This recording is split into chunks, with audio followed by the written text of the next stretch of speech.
తల్లి పిల్లలను ఉదయం స్కూల్కి రెడీ చేసి పంపించింది. స్నానం చేయించి తల దువ్వి చక్కగా ముస్తాబు చేసి లంచ్ బాక్సులు పెట్టి స్కూల్కి పంపించింది. స్కూల్కి వెళ్ళిన పిల్లలు తిరిగి వచ్చారు. అమ్మా అని డోర్ కొట్టారు. కానీ తల్లి తలుపు తీయలేదు. అమ్మా అమ్మా పిలిచినా పలకలేదు. వినపడలేదేమో అని అనుకున్నారు ఆ పిల్లలు. కానీ తమను ఒంటరిని చేసి వదిలి వెళ్ళిపోయిందని తెలుసుకోలేక పదే పదే పిలుస్తూనే ఉన్నారు ఆ చిన్నారులు. చివరికి చనిపోయిందని తెలిసి అమ్మ లే, ఒకసారి లే అమ్మా అంటూ స్కూల్ బ్యాగు యూనిఫామ్లోనే వెక్కి వెక్కి ఏడ్చారు. ఈ విషాద ఘటన రాజన్న సిరిసిల్ల జిల్లా ఎల్లారెడ్డిపేట మండలం బొప్పాపూర్ గ్రామంలో చోటు చేసుకుంది. ఆ పిల్లలు ఏ విధంగా ఏడుస్తున్నారో సరే విజువల్ చూడండి, తర్వాత మాట్లాడుకుందాం.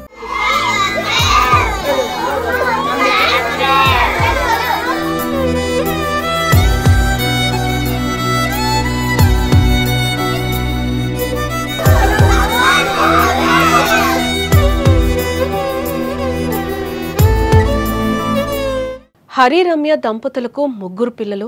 భర్త కృష్ణహరి బతుకుదెరువు రీత్యా దుబాయ్లో ఉంటున్నాడు. రమ్య గ్రామంలో పిల్లలను చూసుకుని ఉంటుంది. మంగళవారం ఉదయం స్కూల్ పిల్లలను పంపిన ఆమె వారు పాఠశాలలకు వెళ్లి సాయంత్రం ఇంటికొచ్చి తలుపు తట్టగా ఎలాంటి స్పందన లేదు. చుట్టుపక్కల వారు తలుపులు కిటికీలను ధ్వంసం చేసి లోనికి వెళ్లి రమ్య ఉరివేసుకుని వికతజీవిగా కనిపించింది వాళ్ళకి. తల్లి చనిపోయిందని తెలిసి ఆ పిల్లలు ఏడుస్తున్న దృశ్యాలు అందరినీ కూడా కన్నీళ్లు పట్టిస్తున్నాయి. ఒకసారి ఆ దృశ్యాలను మీరు సుమన్ టీవీ స్క్రీన్ మీద చూడొచ్చు. వాళ్ళు ఎంత రోధిస్తున్నారో ఆ తల్లి దగ్గర పడి. వాళ్ళందరూ కూడా చాలా చిన్న పిల్లలు. ఆ 3 పిల్లలు కూడా ఏ విధంగా రోధిస్తున్నారో కూడా మనం చూడొచ్చు. చాలా వాళ్ళ బాధ వర్ణనాతీతంగా ఉంది. ఒకసారి మీరు కూడా చూసే ప్రయత్నం చేయండి.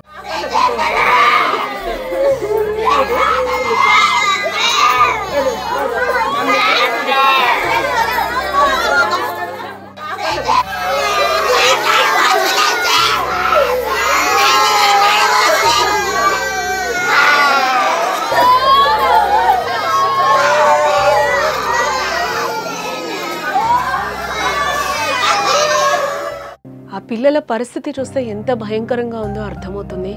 వాళ్ళ పనులు వాళ్ళు చేసుకోలేని సిచ్యువేషన్. వాళ్ళని బడికి పంపించింది ఇంట్లో ఏదో అత్తతో చిన్న గొడవ వల్ల ఆ 3 పిల్లలు ఇప్పుడు అనాథలుగా మారిన పరిస్థితి కనిపిస్తోంది. భర్త ఏమో దుబాయ్లో ఉంటున్నాడు. ఆ పిల్లలు ఈరోజు అనాథలుగా మిగిలిన పరిస్థితి అయితే అక్కడ మనకి కనిపిస్తుంది. అక్కడ ఎంత హృదయ విదారకరంగా పరిస్థితి మారిందో కూడా చెప్పచ్చు. ఆ పిల్లల్ని ఎవరు కంట్రోల్ చేస్తారు? తండ్రి దగ్గర లేడు. పొద్దున లేసి తల్లితో ఉంటారు. రాత్రి అయిన తర్వాత అమ్మ ఆలనా పాలన చూస్తుంది. ఈరోజు ఆ తల్లి లేదు. ఆ తల్లి చనిపోయేటప్పుడు కొంచెం కూడా ఆ 3 పిల్లల గురించి ఆలోచించని పరిస్థితి కనిపిస్తుంది. అతతో గొడవ అవ్వచ్చు. కంబైన్డ్ ఫ్యామిలీస్ ఉన్నప్పుడు గొడవలు అవుతాయి. కానీ మనం సర్దుకోవాలి. లేకపోతే వేరు కాపురాలు పెట్టుకుంటే మనకి చాలా బెటర్గా ఉంటుంది. ఇది కూర్చొని మాట్లాడుకుంటే సర్దుకుపోయే గొడవగానే ఇక్కడ మనం భావించవచ్చు. అత్తతో గొడవైందన్న ఒక చిన్న కారణంతో ఈరోజు 3 పిల్లల్ని కూడా అనాథలుగా మార్చింది ఆ తల్లి. రమ్యకి తెలియలేదా ఆ టైంలో ఏం చేయాలి అని చెప్పి? గొడవ పడినంత మాత్రం నా పిల్లల్ని ఈరోజు ఎవరు చూస్తారు? అంటే తల్లి సాటి రాదు అంటారు. తల్లి చూసుకున్నంత అత్త చూసుకుంటుందా? అమ్మ చూసుకుంటుందా? ఎవరు చూసుకుంటారు? తండ్రి చూసుకుంటాడా? తండ్రి బతుకు తెరువు కోసం ఈరోజు వెళ్ళింది మీకోసమే కదా, ఈ కుటుంబం కోసమే కదా. ఊరు కాని ఊరెళ్ళి అందరినీ మంచిగా చూసుకోవాలని ఎక్కడో దుబాయ్లో ఉంటున్నాడు. తన కష్టపడుతున్నాడు. ఇక్కడ ఫ్యామిలీని చూసుకుంటూ రమ్య బతుకుతుంది. అత్తతో ఒక చిన్న గొడవైన కారణంగా ఈరోజు 3 పిల్లలు కూడా అనాథలుగా మారిపోయిన పరిస్థితులు కనిపిస్తున్నాయి. వాళ్ళ బాధని మనం చూస్తుంటే ఏం చెప్పాలో కూడా నాకు అర్థం కాని సిచ్యువేషన్ కనిపిస్తుంది. ఆ పిల్లలు స్కూల్ యూనిఫామ్ కూడా ఇప్పలేదు. అమ్మా అమ్మా లే అమ్మా అంటా కూడా ఆ పిల్లలు ఎంత బాధ పెడుతున్నారో కూడా అక్కడున్న వాళ్ళందరి హృదయాలను కూడా కలిచివేస్తుందని చెప్పుకోవచ్చు. ఆ 3 పిల్లలకి ఎవరు సర్ది చెప్తారు? వాళ్ళ బాధను ఎవరు తీరుస్తారు? అమ్మ అని రేపటి నుంచి ఎవరిని పిలుస్తారు? రమ్య ఒక్కసారి కూడా ఆలోచించలేకపోయిందా? ఖచ్చితంగా ఆలోచించలేదనే ఎంత మనోవేదనకి గురయ్యి ఈరోజు తను ఆత్మహత్య ప్రయత్నం చేస్తుందనేది కూడా అర్థమవుతుంది. ఆ పిల్లల్ని కూడా అక్కడ కంట్రోల్ చేయడం ఎవరి తరం కావట్లేదు. అక్కడ ఎంతమంది ఓదార్చుతున్నా కూడా పిల్లల్ని పట్టుకొని అసలు అక్కడ వారి బాధ వర్ణనాతీతం అని చెప్పుకోవచ్చు. అభంశుభం తెలియని పిల్లలు అమ్మ తప్పితే వాళ్ళకి ఈ టైంలో వేరే ప్రపంచం కూడా తెలీదు. వారి పనులు కూడా వాళ్ళు చేసుకోలేని సిచ్యువేషన్. ఆ 3 పిల్లల పరిస్థితి కూడా, నాన్న దగ్గర లేడు, అమ్మ ఈరోజు అసలు కనిపించకుండా వెళ్ళిపోయిన సిచ్యువేషన్ అక్కడ మనకు కనిపిస్తోంది. అసలు ఏం జరిగిందో కూడా ఒకసారి చూద్దాం. రమ్య బలవన్ మరణానికి కుటుంబ కలహాలే కారణంగా కూడా ఇక్కడ తెలుస్తోంది. అతతో గొడవ కారణంగా చనిపోయినట్టుగా మనకిప్పటి వరకు ఉన్న సమాచారాన్ని బట్టి అయితే తెలుస్తుంది. కారణం ఏమైనా ఆమె తీసుకున్న అనాలోచిత నిర్ణయం ఈరోజు 3 పిల్లల్ని కూడా తల్లికి దూరం చేస్తుందని చెప్పుకోవచ్చు. రోజు లాలించే అమ్మ లేకపోవడంతో ఆ చిన్నారుల పరిస్థితి తలుచుకుంటేనే అయ్యో పాపం అని అనిపిస్తుంది. దయచేసి తల్లిదండ్రులరా, పిల్లల కోసం ఒక్కసారి ఆలోచన చేయండి. మీరు ఏదైనా చేసేటప్పుడు 3 ఇష్టంతోనే కన్నావు, ఇన్ని సంవత్సరాలు కన్ని పెంచి పెద్ద చేసావు, వాళ్ళకొక జీవితాన్ని ఇవ్వాలి అని అనుకుని కన్నావు. అర్ధాంతరంగా పేరెంట్స్ జీవితాల్ని ముగించేస్తున్నారు.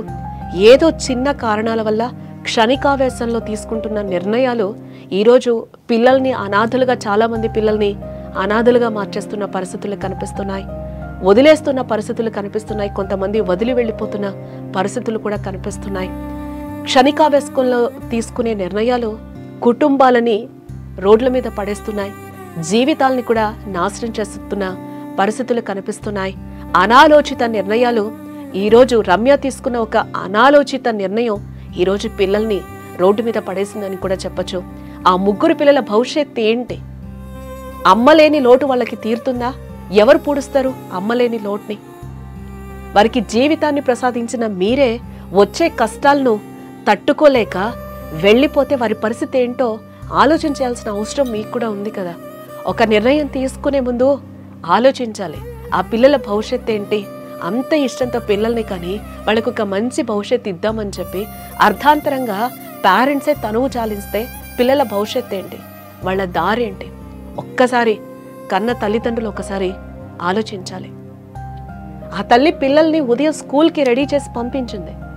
స్నానం చేయించి తలదూవి చక్కగా ముస్తాబ్ చేసింది. లంచ్ బాక్స్ పెట్టి స్కూల్కి పంపించింది. ఇంతలోపు ఏం జరిగిందో తెలీదు. పిల్లలు స్కూల్ నుంచి తిరిగొచ్చారు. అమ్మ అని డోర్ కొట్టారు, కానీ తల్లి తలుపు తీయలేదు. అమ్మ అమ్మ అని పిలిచినా కూడా పలకలేదు రమ్య. వినపడలేదేమో అనుకున్నారు ఆ పిల్లలు. కానీ తమను ఒంటరిని చేసి వదిలిపోయిందని, వెళ్ళిపోయిందని, వాళ్ళని వదిలి వెళ్ళిపోయిందని కూడా తెలుసుకోలేక పదే పదే ఆ చిన్నారులు పిలుస్తూనే ఉన్నారు. చివరికి చనిపోయిందని తెలిసి అమ్మ ఒకసారి లే అమ్మా అంటూ స్కూల్ బ్యాగ్ యూనిఫామ్లోనే ఆ పిల్లలు ఎంత ఘోరంగా వెక్కి వెక్కి ఏడుస్తున్నారో చూస్తే అర్థమవుతుంది. అక్కడ సిచ్యువేషన్ని కూడా ఎవరు కంట్రోల్ చేసే పరిస్థితి లేదు. నాకు కూడా ఏం చెప్పాలో కూడా అర్థం కాని సిచ్యువేషన్ ఇక్కడ నెలకొంది. విషాద ఘటన రాజన్న సిరిసిల్ల జిల్లా ఎల్లారెడ్డిపేట మండలం బొబ్బాపూర్ గ్రామంలో చోటు చేసుకుంది. ఆ గ్రామం అంతా కూడా విషాద ఛాయలతో నిండిపోయిందని కూడా మనం చెప్పుకోవచ్చు.